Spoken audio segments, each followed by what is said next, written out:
Pre-Calculus Unit 5, Lesson 5, Proving Identities versus Solving Equations and Inequalities. In this lesson, we first want to know if an equation is an identity or not, and then if it isn't something to solve, an equation, then we will solve it. How can we decide if one is an identity? Well, it relates to graphing. If you graph both sides and you see one graph, it will be an identity, and if you see two different graphs, then it will be an equation that you can solve. If it's an identity, there will be algebraic steps that you can take to prove that the two are the same. And if it's solving, then you will use the techniques such as factoring, putting everything on one side in order to solve it and find the points of intersection of those two functions that you could graph. So hints to solving: if you've got only one trig function present, you want to solve the equation for that function. If you have more than one present, you want to try to use identities to change the form of the equation so that you only get one function. Rearrange the equation so that one side equals 0, and then try to factor it and set each factor equal to 0 to solve. If the equation is quadratic in form, but it isn't factorable, you can use the quadratic formula. Sometimes you'll see that two things aren't related when they're not to any power, but if you know that they're related through a square, so sometimes you need to square both sides of the equation first. Because that will be squaring expressions, we know that we can introduce extraneous solutions by doing that. So one side might be -3 and the other 3. When you square them, those would be the same, but they're not actually. And we want to make sure that the solutions are in our desired interval when we're done. So solve each equation or inequality over the interval from 0 to 2 pi.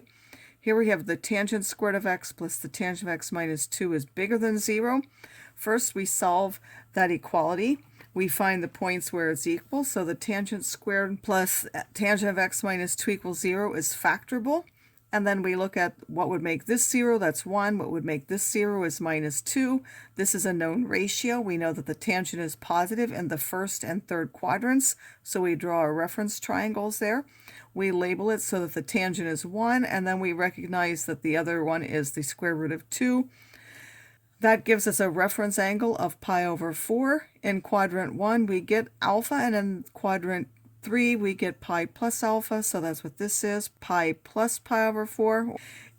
For the tangent to be negative, we know that that's either in the second or fourth quadrants. First, we would use the inverse relationship by taking the inverse tangent of each side to get x is the tangent inverse of that.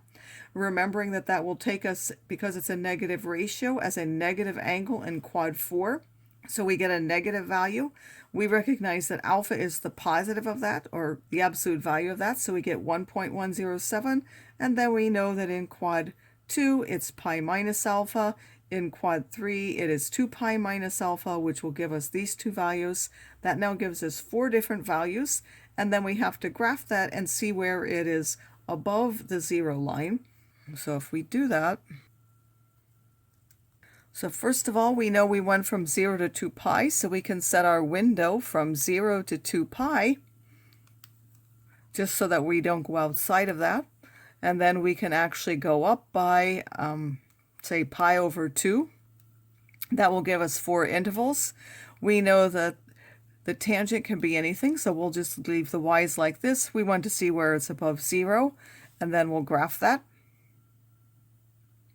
Now these intersection points are the values that we found here. So in order, we know that pi over 4 is less than 1. This is less than pi. This one's over pi, so they would go in the order of pi over 4, then 2.034, then 5 pi, and then 5.176. These values in here are where the tangent has an asymptote, which happened to be at pi over 2 and 3 pi over 2. So where is it above the x-axis? That's anywhere from pi over 4 up until pi over 2, and also from pi over 2 up until the second intersection point in order, which is 2.0344. And then we're going, it's above it from this one, which is 5 pi over 4 up until 3 pi over 2, and then we're starting at 3 pi over 2 again and going to 5.176. So it will be positive in those places, and that would be our answer now, remembering again that we had to take those out because there were asymptotes because the tangent is undefined there. As another example here, we have the tangent of x plus the square root of 3 is equal to the secant of x. We don't know how tangent and secant are related. We could try changing everything to sine and cosine, but that would be sine over cosine. This would be 1 over cosine. We could try multiplying by the cosine, but again, that wouldn't really help. But we do know that these two things are related through squaring. So if we square both sides, we would get the tangent of x plus the square root of 3 squared, and here we would get the secant squared. This side, if we use FOIL, we would get tangent squared of x. We would multiply those and double it to get 2 square roots of 3 tangent of x, and squaring that would give us 3. And then this side, because this is all in tangent, we can now replace that with the identity, the Pythagorean identity, that says it's 1 plus the tangent squared of x. The tangent squares will actually cancel, and if you solve this for the tangent, you'll get that the tangent is minus 1 over the square root of 3. The tangent is negative in quadrants 2 and 4. If we label it so the tangent is 1 over the square root of 3 and make it negative, that would give us this. We recognize that this reference angle is 30 degrees, or pi over 6. So in this quadrant, it's pi minus alpha, or pi minus pi over 6.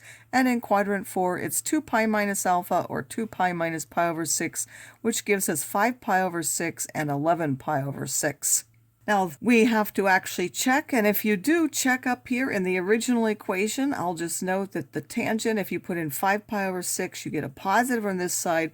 The secant is actually the same thing, but the negative value of that, and that's why that's an extraneous solution, whereas you put in 11 pi over 6, they both have the same sign, so there is really only one solution, which is 11 pi over 6. For this one, we know that there's an identity that relates sine and cosine together. We have 2 sine of x cosine of x is the sine of 2x. So instead of having two different functions for which we can't solve, we can replace that by 1, even though it is a double angle. That won't stop us from solving it. So we're going to get twice the sine of 2x is equal to the square root of 3. You divide by 2, you get the sine is the square root of 3 over 2. We also have to keep in mind that this has a different period. It's not 2 pi, it's 2 pi divided by that 2, which is now pi. There are 2 quadrants where the sign is positive. They're the first and the second. We label it so that it's the square root of 3 over 2. That would give us the other sides. And we recognize that this alpha is across from the square root of 3 is pi over 3. So in quadrant 1, it's pi over 3. And quadrant 2, it's pi minus pi over 3. So that gives us the value of pi over 3 and 2 pi over 3, but those are for 2x, which is what's inside. Then when we divide by 2, we get pi over 6 and pi over 3. That's on the first period of the sine of 2x, which is from 0 to pi. To get from 0 to 2 pi, we have to go and add pi to each one of those because that's the period. So if you take here and add pi, and then here and add pi, you would get the next two values. If you were to go all the way to 3 pi, you would add another pi again and another pi again. If you wanted to express all of the solutions, so if they asked you for all of the solutions, there would be pi over 6 plus any number of pi n's, and you would have pi over 3 plus any number of pi n's would be the solutions on minus infinity to infinity.